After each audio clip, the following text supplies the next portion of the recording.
Hai, balik lagi nih bareng aku Ais Sabrina. Kali ini aku akan membahas sekaligus mengulas sesuai request dari teman-teman, yakni laporan awal. Jadi ini adalah contoh laporan awal aku. Silahkan teman-teman kalau mau mencontoh, dalam arti nanti di revisi sendiri gitu ya. Nah, ini contoh laporan awal program kampus mengajar. Formatnya ini dari DPL aku.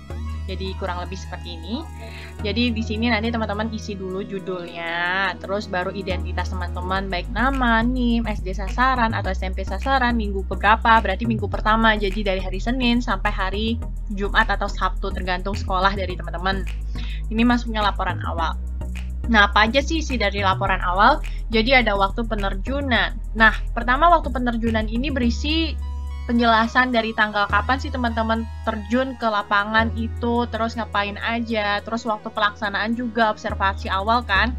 Observasi awal itu kan selama 5 hari itu waktu di SD Negeri Kuarasenola 1, yakni dari tanggal 23 Maret sampai 27 Maret.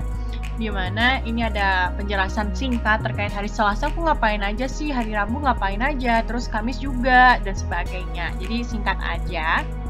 Selanjutnya ada metode observasi awal. Nah, metode observasi awal ini lebih ke metode apa sih yang teman-teman terapkan. Nah, aku dan tim itu menerapkan metode wawancara dan juga pengamatan langsung. Pertama, wawancara bersama pihak sekolah. Terus kami juga melihat kondisi sekolah, kondisi siswa, pengamatan langsung kepada siswa, seperti itu. Jadi itu bisa lebih tepat sasaran nanti programnya, seperti itu. Nah, selanjutnya ada sumber data observasi awal. Sumber datanya ini lebih ke dari mana sih dapat informasinya, dapat datanya gitu kan. Nah, di sini ada pihak Disdikbudpora Kabupaten Semarang, terus ada pihak sekolah, ada peserta didik. Nah, ini jadi sumber datanya seperti ini teman-teman. Teman-teman harus pahami bahwa laporan awal ini krusial banget. Laporan awal ini memang memberikan sumbangsi atau langkah atau gerbang pertama teman-teman untuk bisa terjun, dalam arti program apa sih yang akan teman-teman jalankan selama awal program kampus mengajar dimulai sampai akhir, seperti itu. Jadi jangan asal-asalan ya, walaupun nanti di tengah jalan mungkin ada perubahan, tapi setidaknya laporan awal ini menjadi patokan gitu. Nah, ini ada hasil observasi awal. Nah, hasil observasi awal itu waktu itu aku meliput aspek pembelajaran. Jadi dilihat dari aspek pembelajaran gimana sih, terus ini ada penjelasannya seperti ini. Ini ya dibaca sendiri, dan selanjutnya ada aspek transfer teknologi. Aspek transfer teknologi kira-kira ngapain sih gitu. Apa yang kurang, terus aspek administrasi juga nih dilihat. Karena waktu itu fokusnya administrasi itu lebih ke perpustakaan, jadi rancangan programnya bisa dilihat ini ya. Rencana program mengajar, ini ada kami mau mengajar matematika, bahasa Indonesia, bahasa Inggris, bahasa Jawa. Terus ini ada bantuan teknologi, kira-kira mau ngapain sih? Nah, ini ada bantuan administrasi ke perpustakaan, seperti itu. Nah, ini adalah contoh lampiran. Lampiran ini teman-teman, jadi ini supaya supaya lebih teratur aja, bukan berarti kami tiap hari tidak berangkat, bukan. Jadi ngajarnya ini seperti ini. Ini adalah jatah ngajar. Berarti transfer ilmu pengetahuan ya, karena kami ada 3 kegiatan, transfer ilmu pengetahuan, transfer teknologi, dan juga urusan administrasi, berarti penanggung jawabnya beda-beda. Ini contohnya. Ini ya, penanggung jawab semua tetap hadir, tapi pelaksananya beda-beda gitu. Jadi yang lainnya ini pelaksana inti pas hari itu, terus yang lainnya membantu, seperti itu.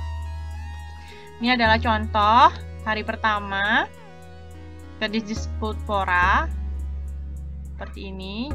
Tapi sebelum itu kami juga melakukan briefing dulu atau sharing session bersama DPL, jadi bisa saling kenal. Habis itu ada hari kedua nih kunjungan ke pihak sekolah, karena kepala sekolahnya belum ada, jadi ke perwakilan.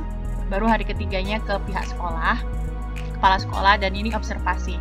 Ini teman-teman perlu lihat, ini adalah contoh perpustakaan dari SD tersebut. Ini kondisi kelas. Memang kalau dilihat dari infrastruktur atau dari kondisi kelas, bangunan itu bagus sekolahnya, cuman ya sumber dayanya kurang, seperti itu.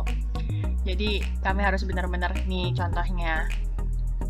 Ini hari ke-6 kami udah mulai pengenalan. Ini sebelah kanan pengenalan, dan ini buat video profile.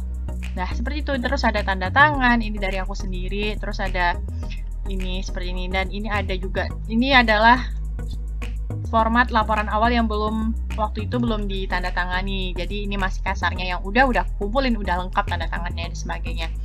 Nah, yang perlu teman-teman perhatikan di sini adalah laporan awal ini sangat penting, tadi aku bilang langkah awal dari teman-teman untuk melaksanakan program. Jadi teman-teman harus memperhatikan secara detail kira-kira apa sih programnya perlu teman-teman jalankan, kira-kira ini tepat sasaran nggak, seperti itu.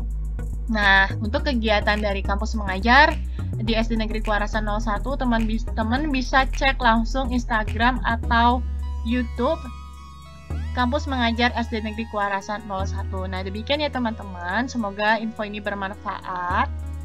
Dan insya Allah bermanfaat karena teman-teman banyak yang tanya, dan insya Allah ini bermanfaat sekali lagi. Semangat untuk minggu pertama hingga ke minggu akhir, seperti itu. Semangat aku tunggu cerita seru dan juga keren serta berharga dari teman-teman. Sampai jumpa.